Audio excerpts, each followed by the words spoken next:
And you're here to talk about protein. It's a topic that is of interest to a lot of people, especially in the vegan and vegetarian movement. It's been an interest of mine for many years as well, because so many people have asked me for so many years, where do you get your protein? And we're sick and tired of hearing that, aren't we? So finally, let us discuss this in a way that would help you have an appropriate response. And you will know exactly what to say at the end of this lecture. When people say, where do you get your protein? You'll know exactly what to say. So please be patient and stick around until the very end. No matter how boring, no matter how difficult it is to listen to this Israeli accent, stick with me and you'll know what to say. First of all, everybody has been in the vegetarian vegan movement and also in the health food movement talking regularly about fats and also talking a lot about carbs. So we always hear about the low-carb diet, the high-carb diet, the low-fat diet. We don't have much of a high-fat diet, do we? But people are always hearing these countering effects of fats and carbs, but nobody talks about protein. I've never heard about the low-protein diet or the high-protein diet. It's just not mentioned. It is simply a dark horse that is in the race. It is one of the macronutrients, the three macronutrients being carbs, fats, and proteins. And we are aware of its importance, but nobody talks about a diet that focuses on protein. Highly suspicious, isn't it? Everybody talks about fats and carbs. But where is the protein? So let us look around the world and see where is the protein. Look at all the indigenous people in remote areas that are not north of the 40th parallel or south of the 40th parallel in the south side, meaning the diets that are more appropriate for the human species before technology allowed humans to go far north or far south. We are, in nature, tropical creatures. We all came from one part in Africa, not too long ago. So let us look at indigenous people in warm climates, since they are much closer to us. And let us also look at people who live long life in various blue zones around the world. And all the science has shown us conclusively and repeatedly, so I don't have to repeat too much. I'm not going to talk about what you already know, which was, if you eat less, you'll be healthier. And if you eat mostly plant-based, you will live longer. That's what all the science told us for many years. Books and articles have been published. So let us not talk about what's obvious. Let's talk about the less obvious. What's the main reason for longer life and for a healthier life when you avoid excessive amount of food and eat more plants? What's the side effect of that? The side effect is that you're simply eating less protein. And that is the secret they don't tell you. You eat less animal products, meaning more plants, you will have less protein. And you eat less food in general, which is typical for affluenza-stricken Western civilizations. And by definition, you will have also less protein, because the protein usually comes with a lot of calories. So in other words, all of those scientists who wrote all those amazing books and researched all the long-living people of the world could have simply said to us, eat less protein, but they didn't. For some reason, protein became a holy cow. Nobody wants to shoot down. Nobody wants to eat. Nobody wants to talk about it. It's politically incorrect. So it's easy to say, eat more carbs and less fat, or eat more fat and less carb. That's easy to say. But if we look at the people around the world that live longer, we don't see a big distinction between the level of fat and the level of carb. Look at the Italians with all their pasta, living good life in the 19th century, in the 17th century, in the 18th century. Look at all the Chinese with their white rice, all the Indians and Nepali with their rice and lentils. Look at all the Mediterranean and Middle Easterns with all their pita bread. I'm not saying that they are as healthy as they can be. They're not eating the optimal diets. But they live fairly long life and they're fairly healthy. Until the 20th century came about. Once they started increasing their protein intake, we started seeing chronic disease. So it has nothing to do with how much fat and how much carb they had. And that's because our body can easily convert fats into carbohydrates and carbohydrates into fats. It's so simple for metabolism to create energy from both macronutrients. But protein stands aside as a unique macronutrient that is different from all the others. It's different in that it contains an element, an atom, called nitrogen. And that's the main difference between protein and the other macronutrients. Protein contains nitrogen. Now the body has to do something with that nitrogen in order to convert protein into energy. And that nitrogen becomes the dirty residue of energy metabolism. Just like having a car without catalytic converters, which are increasing the dirt and the pollution in the air. We want to burn clean because our cells depend on cleanliness. Our tissues do not want to be suffused with toxic metabolizing byproducts of energy production. So we suffer if we have too much nitrogen in our system. And that is why even the medical textbook of physiology that's most famously used in all medical schools, which is called the Guyton Textbook of Medical Physiology, even there, when they talk about the amount of protein that your body really needs, they talk about the obligatory use of protein, the amount that we actually lose every day in the stool. We're not supposed to lose much, if at all, in the urine. So we look in the stool to see how much protein are you losing every day. Your poop is the marker. And if you measure, you see that the average individual, the average man who weighs about 150 pounds, is going to lose anywhere between 25 grams and 35 grams of protein per day. That's the amount that you need to eat just to stay even. You don't need more than that, according to the textbook of physiology.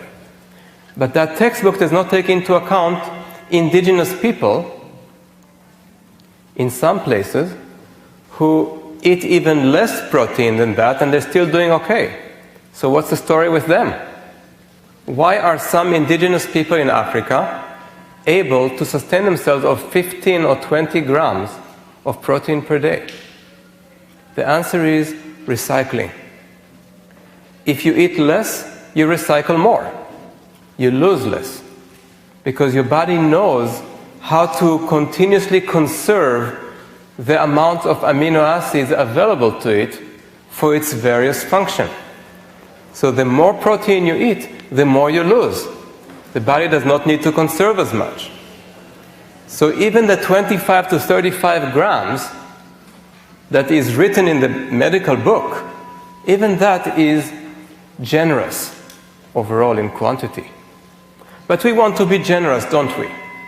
We want to be as conservative as we can be, for the purpose of science, if nothing else. So when we look at all the activities of the body and when and where we need protein, let's say that we want to be slightly more large with ourselves and give ourselves 5 extra grams of protein. That will bring us to, let's say, 40 grams at the most. Remembering that this does not take into account how much we recycle.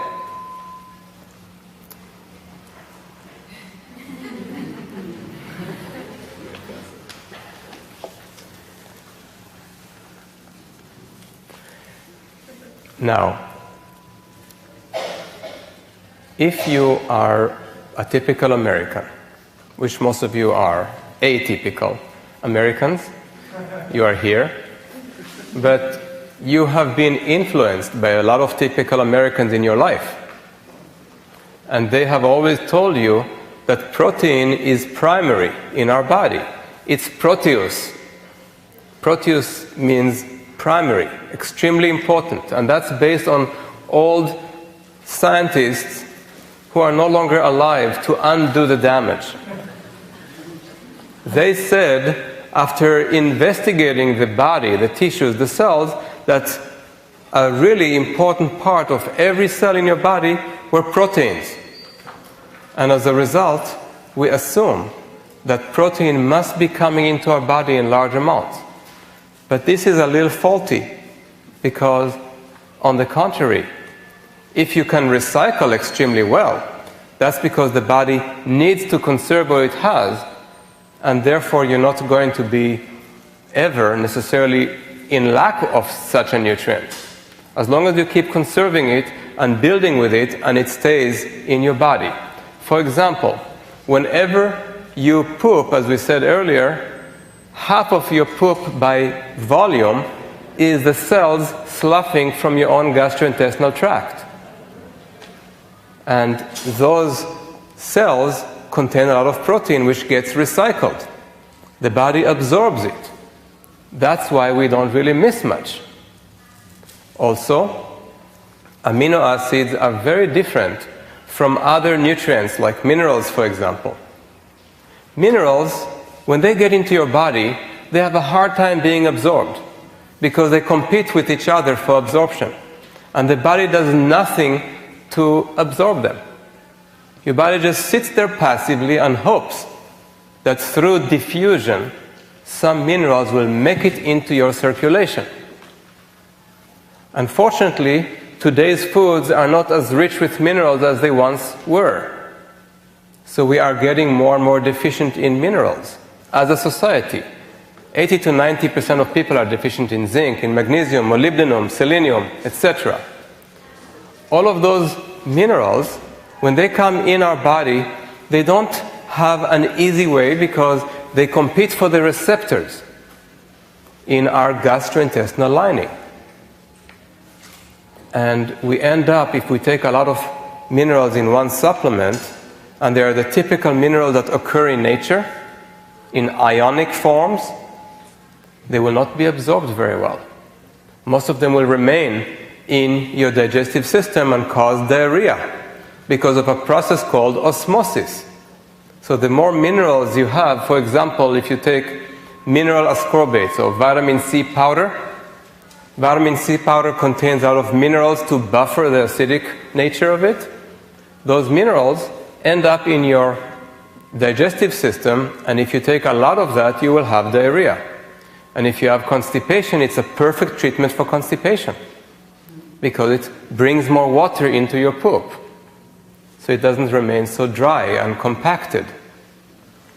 That's the nature of minerals. They stay in the gut, they don't get easily absorbed. On the other hand, amino acids get proactively absorbed. What does that mean? It means that your body is expending energy to actually take those amino acids and pull them into your circulation, into the cells lining the gut, and then into the circulation. So you are spending energy to proactively absorb the amino acid. And when you spend energy to do something proactively, what do you call it? You're not absorbing, you are adsorbing with a D. Amino acids get adsorbed because our body perceives them as extremely important. Why does our body perceive them as extremely important? Because in nature, we would be eating them in very small amounts. Scarcity is the rule of proteins in nature. In nature, we would have been eating a lot more plant and plant foods. And therefore, we would have amino acids in them. But those amino acids, even if you have the entire constellation of them, All the essential amino acids are present in every green leafy vegetable, without exception. In 1 cup of kale, you get 5 grams of protein that appears in the form of amino acids. That's a lot. 1 cup. Those amino acids are complete. This protein is as complete as any protein you can imagine. Even though green leafy vegetables are not considered a good source of protein, by whom? By the cattle industry, by the dairy industry. They tell you that greens are insufficient. Ask the gorilla and the elephant if they are insufficient. Obviously they are complete proteins, but they occur as amino acids, not as complete large globular proteins. Where do we have complete large globular proteins which can maintain 100,000 amino acids in one chain, that convolutes upon itself, that has numerous knots, such that we develop one globular entity that is so interconnected you cannot get anything in there, not even an enzyme can get in there. Those are the globular proteins we find in flesh, in dairy, and in nuts and seeds. Those proteins have a purpose, both in the animals, just like as they do in our own body, as well as in the nuts and seeds. That purpose is easily manifested when we manufacture our own enzymes, which are globular proteins. From what? From amino acids. So every globular protein that gets into your body has to be broken down into its constituent amino acids, or it would not be absorbed.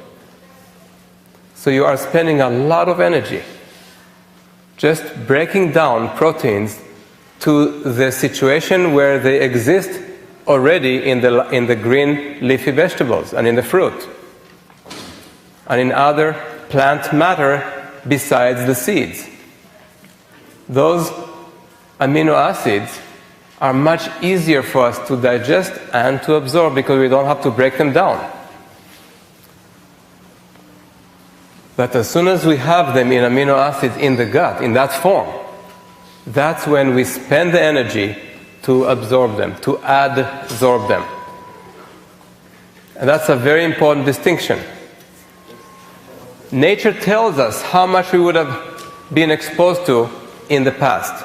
Nature tells us that if we are going to spend that much energy on something, it's because in nature we would have had such a little amount of it that we would have had to make every amino acid count. And what does it tell us about minerals, by the way? What about minerals? Were they abundant in nature? What do you think? Yes or nay? Yes, they were abundant in nature. That's why we don't care about them physiologically. That's why we don't spend energy absorbing them.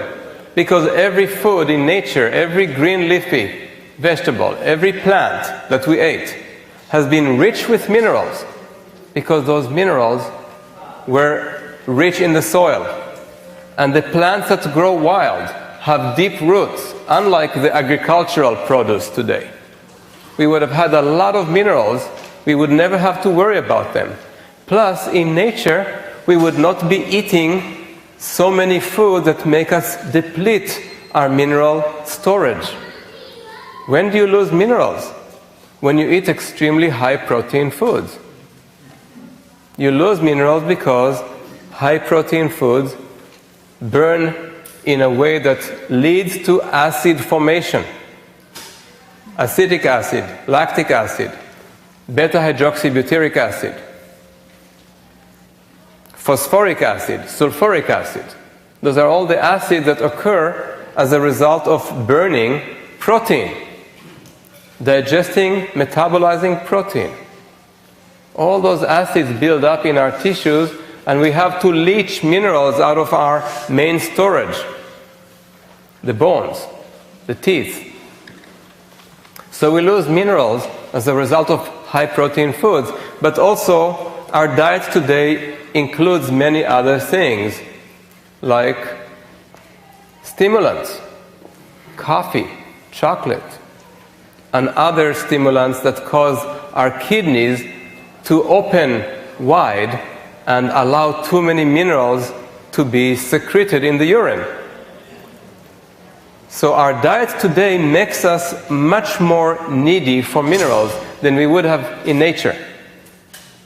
And because nature had so many minerals entering our body, we had no problem getting enough despite the competition between them, and we had no reason to expend energy to get them. Even the water that we drank once in a while in nature was highly mineralized and highly salty. So in nature, minerals were not important. That's why we don't absorb well. Amino acids were extremely scarce. That's why we absorbed every one of them. Now think about it today, when we eat so much more protein than the past has allowed us to eat. We still have the same mechanism of absorbing amino acid, the same as Native Americans have this genetic mechanism to store energy because they went through many years of drought in the desert and they could not eat sometime. So whenever they had more to eat, they ate a lot of it and stored it. And today, because they eat a lot of calories, they store those calories and develop diabetes and obesity and cardiovascular disease in very large amounts because of those storage genes. Well, we all have these genes that tell us to conserve protein because it was so hard to get it in nature. But today we eat a lot of protein. The mechanism still exists. Therefore, even today, despite this surplus of protein, we're going to absorb it extremely effectively and conserve it and recycle it so we don't lose our protein. We keep it and we get poisoned by it. That's the secret they don't tell you when they keep churning and churning and chewing on water when talking about fats and carbs, but not about the poison of protein when taken in excess quantities. So what does a typical American eat in terms of protein? The average American, and of course there is no such thing as an average because it depends which part of the country you live. If you're in the South, in the deep South, you're probably eating a lot more protein than if you are in the North. But this has been changing recently because now a lot of Northerners have become health-oriented. And nowadays the health-oriented people are increasing their protein abuse. Not use, but abuse. Because they are still brainwashed by the cattle and dairy industry to believe that protein is so good that the more the merrier. And they are gravitating towards anything on the shelf that has the word high protein on it. And that is why even the naturalists among you, the vegans, the natural food individuals, the health nuts among you are eating today a lot more protein just because of your awareness, just because of your desire to be healthy. Isn't that sad? That those who deserve to be the healthiest because they put their effort and they put a lot of money into their healthy foods, that these are the people that are now degrading their health by increasing their protein level to the same level as meat and dairy eaters have. So you remember the Loma Linda study from back in the previous century, where the Seventh-day Adventists were studied with their two groups. One was vegetarian, one was not. And they had this amazing scientific study that those who were vegetarian lived on average 10 years longer. They had already back then, 30 years ago, more. They already had an average lifespan of 87. whereas the other group only 77. This is huge. 10 years as an average, unbelievable. And we have seen other studies back in the 20th century showing conclusively that people who have less protein in their diet actually have better health outcome. But now we're not going to see these differences anymore, because all the health food fanatics are moving back towards protein. Why? Because of major corporate entities that know how to capitalize on information that has been inculcated into our brains for so many years that we always had to be apologetic and excuse ourselves from being vegetarian and tell people, we're sorry, I'm getting my protein from more nuts. I'm getting more protein by eating more dairy alternatives, by increasing my soy. And because of this apologetic behavior, we always try to get more protein from other sources. And we have even been told incorrectly in one of the first books of the movement, the book about a diet for a healthy planet by Frances Moore Lappé, the first edition, she made the big error of falling in that trap and saying that we need to complement our foods in order to get complete protein. Saying you need to have some grains and legumes in the same meal in order to have a complete protein, which scientifically was proven to be incorrect, because we have the amino acid pool in the body, not just in the liver, but in general, and because nobody eats just corn to be deficient in tryptophan. Nobody eats just one type of grain or just one type of bean, and that's it. There is no culture like that in nature, so why even make an issue of it unless we're simply trying to make vegetarians feel inappropriate, self-conscious, psychologically less happy with themselves, looking for excuses, telling doctors that this is the one thing they should blame if they have a patient who is vegetarian, to blame that when they have any kind of disease, when in reality we all know how 98-99% of Americans eat flesh and are the most chronically diseased people on earth. So obviously that's not a scientific way to evaluate a patient. It is more like the grandmother's knee-jerk reflex. What my mother taught me is what I'm going to tell my patient, not what I studied in school, which doesn't teach about nutrition anyway. But that is the kind of psychology that has been gradually evolving within us, leading us to ultimately blame everything on our vegetarian choices and thinking we have no protein to meet our needs. So as soon as those big industries in the 21st century, in the last 5 years only, have succeeded in convincing us that this is what we need. They're high protein foods, but they are plant-based, so vegetarians come and buy.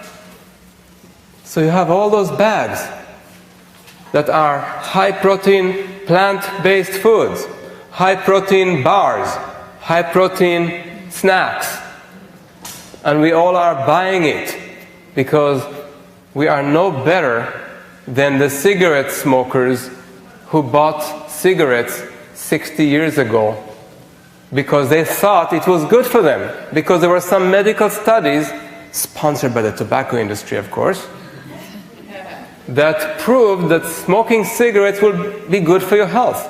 And everybody went into the cigarette smoking habit, which, as you know, in the 30s and 40s and 50s, the normal thing to do was smoke. The common thing to do. So now the normal and common thing to do is to eat stimulants like coffee and chocolate and to eat high protein. That's common today, and it is perfect for the medical industrial complex and the drug companies because it keeps us sick. It keeps us chronically diseased, and it keeps the system going inflationary growth. Everybody is in recession, but the medical complex is always inflationary because more and more people are sick and the treatment is more and more expensive. And the main cause, according to everybody who comes to the United States from indigenous places, as soon as they come here and increase their protein content, they immediately develop the same chronic disease that they never had before, whether it's cancer, diabetes, cardiovascular disease, autoimmune disease, neurodegenerative disease, and the list goes on. It's the protein. You lost something.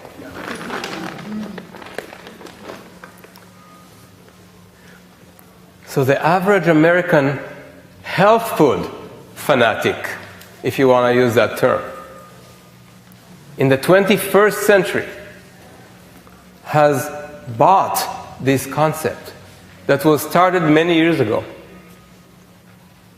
by the cattle industry and the dairy industry. So now even we, vegetarians and vegans, are believing that concept that we need more protein because we buy all those high protein foods. Many of them are called superfoods. And they're really expensive because they're just food. And food should not be that expensive. And food should be grown locally. It should not come from far, far away in plastic and aluminum foil. It should be bulk produce. It should be sustainable. That's what real food is. It should not cost $30 or $50 for a package that has a long shelf life because even the stupidest bacteria are not interested in eating it.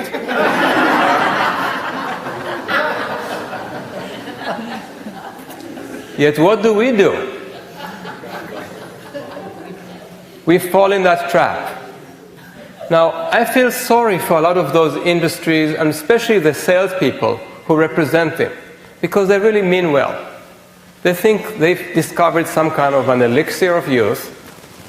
They want to sell it because they think we're going to sell a good thing, but they don't know that they're harming themselves and other people. I feel sorry for them, and maybe that's why you still have enough compassion in you to buy their product. But let me assure you, if you stop buying them altogether today, they will find something else to sell. They will be okay. Don't worry about their welfare. They'll sell something a little healthier, and they will be healthier for it too. Throughout the generations, we always had a continuous flow from one type of product to another to another. Look at the big change in the last 20 years with computers and iPads and iPhones and whatnot. Things will change. Everybody will ultimately find a job if they are willing to work. Don't worry about those industries. Are you worried about the tobacco employees? Not anymore. There aren't that many of them left. But you don't worry about their job. You know that they will find something else to sell, right? The same is true here. These well-intending people that we all like and cherish, who want to sell you products that are vegan, they really mean well. But if you buy, they get the message that there is demand, and they will keep selling, and you will keep getting sick. That's basically the formula. So how much protein does the average vegetarian in the 21st century eat when he or she continuously buys proteinaceous foods, high protein foods?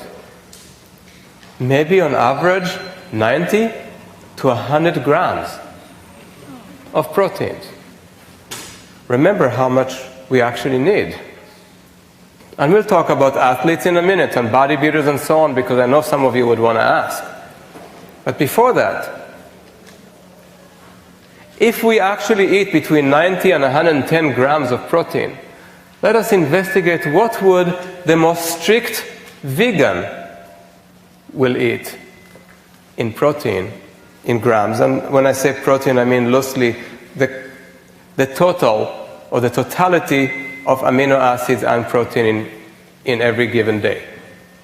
What would the typical fanatic vegan, strict vegan who does not buy any superfoods, does not buy any high protein bars and powders and artificially processed and packaged boxes and products like that, What does this person, the fanatic, strict vegan, only eating fresh produce, some nuts and seeds, some grains and legumes, lots of fruit, lots of greens, how much protein will that person eat today? At least 60 to 70 grams per day. So please, don't tell me that person has a hard time getting enough. Remember, the 35 was the top limit of obligatory protein to compensate for what's lost in our stool. And we added an extra 5 to be nice. So we went to 40 grams. Would a person having 70 or 60 ever be in a problem situation? No. Now let us explain why is it that some of us do get so much more protein than we actually need. And maybe there is no way around it. So if there's no way around it, we have to accept it and perhaps live to 118 instead of 120. But still have a fairly good life. It's not perfect, but it would be fairly good. As long as we don't keep cheating on a regular basis, right? So once in a while we eat too much. But on average we will eat a little more on a daily basis than what nature told us we would have eaten. Well, the reason is that there are certain nutrients containing more amino acids that are necessary for detoxification. Our bodies today are polluted, and so is the environment. I don't have to tell you. So we need more amino acids that are crucial for the detoxification process in the liver. I have a 90-day detoxification program that explains the entire science of detoxification, what your body really does to eliminate and process toxins. There are at least 15 steps involved throughout your whole body, and if even one step is not taken care of, the whole process does not move forward, just like a domino effect that is stopped because one domino is still standing. We need some more amino acids than we would have in a natural, pristine environment. We also need more fats for the same reason. Our immune system requires some more of these very amino acids for its own function. That is why today we almost have to, if we live in a polluted city, or in most Western areas, even if you live in the great outdoors, next to some farm that goes spraying pesticides and so on, all those residues that get into your body from the air that you inhale and the water you drink and the food you eat, you will have a little greater need for some more amino acids, which is why we feel so good when we eat whole grains and whole legumes, when we eat lentils and other beans, when we eat quinoa and buckwheat and amaranth, etc. We feel good because partially we feel we need more of those dense nutrients that contain for us some of those external additional amino acids. And that's why we eat more of those seeds, those tiny seeds that in nature there's no way we would have been exposed to such a good quantity of them. Where in nature would you have enough seeds to make one loaf of bread? Enough seeds to have one bowl full with beans? It wouldn't happen. Today we eat more of those and we get more calories and we suffer a little bit as a result, but we also get more of those nutrients and our protein level increases as a result to maybe 50, 60, 70 grams, depending on how much we eat. Our body seems to still handle somehow the toxicity associated with that increased amount. And of course, for some people it's significantly too much. But for most of us, we can handle a little more of this toxicity. And this toxicity is basically coming from the nitrogen. When we create energy out of the surplus of protein, we have to decapitate the amino acids, take out their nitrogen, and it creates new compounds like ammonia. Ammonia is highly toxic in our body. We have to create new compounds like nitrosamines and heterocyclic amines. We have to create new free radicals, like nitrogen free radicals, which our body does not know how to handle. We are very well equipped to handling the oxygen free radicals. That's why we manufacture all those natural antioxidants inside our cells that are designed to take out, to neutralize oxygen free radicals from metabolizing of fats and carbohydrates. But now we have all this surplus of protein, and we have nitrogen free radicals which we are ill-equipped to handle, and they stick with us. And every time you eat fatty foods, those nitrogen free radicals will turn them into rancid fats. Rancid fats are one of the main cause of aging. So we are paying the price of having that excess amount of protein. But bringing it up to 100 grams per day is inexcusable by buying those high protein foods. That's a bad thing. Now I don't have much time because somebody showed me that I have to finish pretty soon, right? So if you want to hear a lot more about proteins and the science of it, just like I mentioned today, but a little more in depth and covering other topics related to protein, on the table B38 or 38B, whatever it is, there are CDs, and there's a double CD on protein, the truth about protein, which allows you to get all this information and listen to it again and again until you get really thoroughly in your mind, and you'll be able to recite it quickly and easily to all of your friends. If you want some free information, and most people want free information, there's a website called thetruthaboutyourfood.com. The truth about your, not mine, yourfood.com. And that one has 6 seminars, almost 2 hours each, covering all the fundamentals that everybody should know about food. The truth about food, protein, processing, supplements, etc. So you can get some of the basic no-nonsense science that you haven't heard until now in sufficient quantity or in one place. And it is all founded on reality of nature and biochemistry. So that's really important if you want to know that. Now back to people who are athletes. Those who are athletic and are building muscle all the time, trying to build muscles. Some of them eat in excess of 200 grams of protein per day. You can only imagine how toxic they are. They are totally poisoning their own bodies, just to look good. Now, maybe they look good for a while, but they will pay the price later, because those proteins are damaging their kidneys just by having to secrete all those acidity residues through the poor kidneys, those nephrons that have to handle and tolerate so much acid. So when you eat whey protein, which is a byproduct of the dairy industry, which used to be thrown away, now they make a lot of money selling it as a supplement for bodybuilders and everybody who wants to look like them and buys them too. Those will poke holes in your kidneys because they're so acid forming in your tissues. And all those other highly proteinaceous food that people eat on a regular basis, some health gurus eat 15 eggs for breakfast. I don't have to tell you that they are poisoning themselves with too much protein, but they are health gurus to some people. It's all in the protein.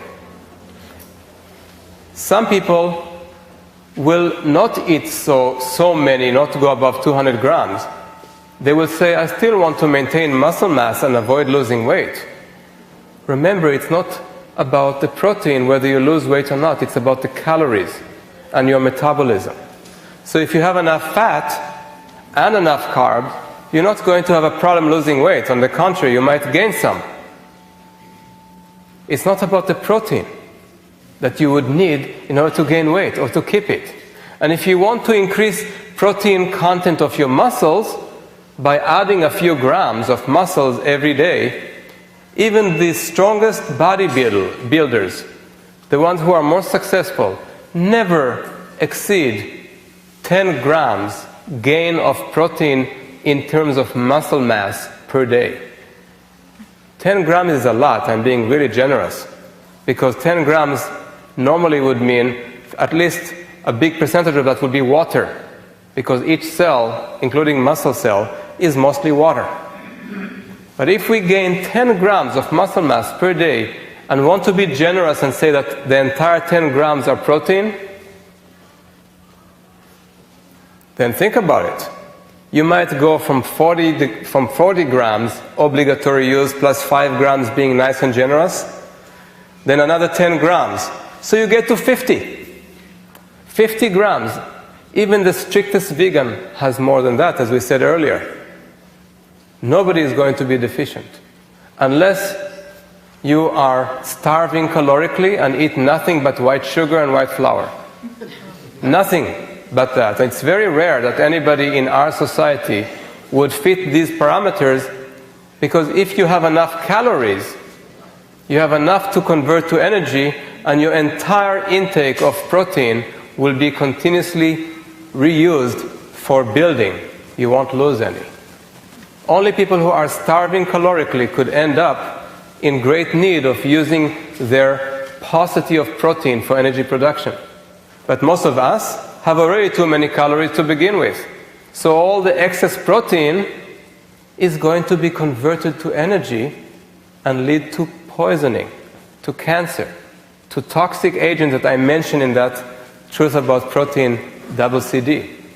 Those toxins that make you at higher risk of chronic disease and cancer.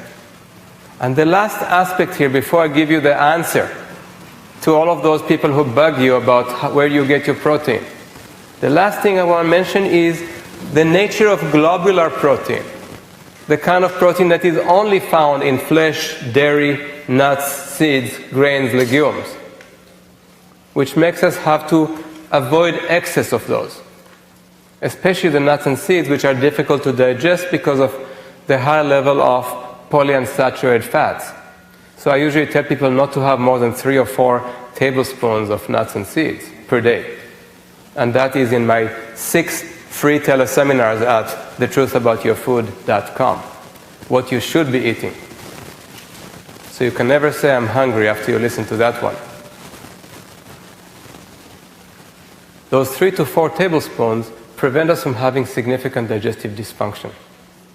The more digestive dysfunction we get, the more leaky and inflamed our gut can become, and the proteinaceous food that are globular protein containing will lead to potential allergies and sensitivities. Some of them will not be broken down completely to amino acids, in which case we would actually absorb through the leaky gut complex polypeptides or oligopeptides or dipeptides or tripeptides, which means only 2 amino acids together or 3 amino acids together or a small amount. Those should never be absorbed in nature. But now they are getting into our circulation, initiating an immune response. That's why almost all the allergenic foods that you know of, that all the manufacturers say free of soy, dairy, eggs, corn, gluten, etc. You all know about these. These are all coming from globular protein. So that's another reason to avoid excessive amount of protein, and especially to avoid foods that are rich in protein, especially if they're called superfoods, because that's when you're going to eat them every day as a supplement. And that's when you get the same globular protein into your body day after day after day without giving the immune system a rest. That's when you develop significant allergies, inflammation, autoimmune disease. That's why I'm telling people avoid the hemp seeds. A lot of protein that you have every day because you're told it's a superfood. You're going to become allergic and sensitive to it. The same is true for chia, and the same is true for flax, ground flax that you have every day on your food. All those proteinaceous food that you would have eaten in nature only once in a while, twice a year, 3 times a year, one short season. Now you're exposed to them all year long, and they're called superfoods, so you might put them into your body every day. And that's why they're actually damaging you in the long run. They're not real foods. They were never even known as foods in nature. If you come to our fold and study with our university, you will learn a lot more about the concepts of allergenicity, sensitivity, and how our body functions, so that you can make the appropriate decisions for health and longevity. What is the answer to people who say, where do you get your protein? The answer is, how do you avoid excess? That's what you should always tell them. How do you avoid excess? Write it down. How do you avoid being poisoned by too much? That's another way of saying it. You can be creative. Say it in however you want, whatever fashion. And that will be the best and most correct answer. Thank you very much. Thank you. No, it's mine now. Great talk. Thank you.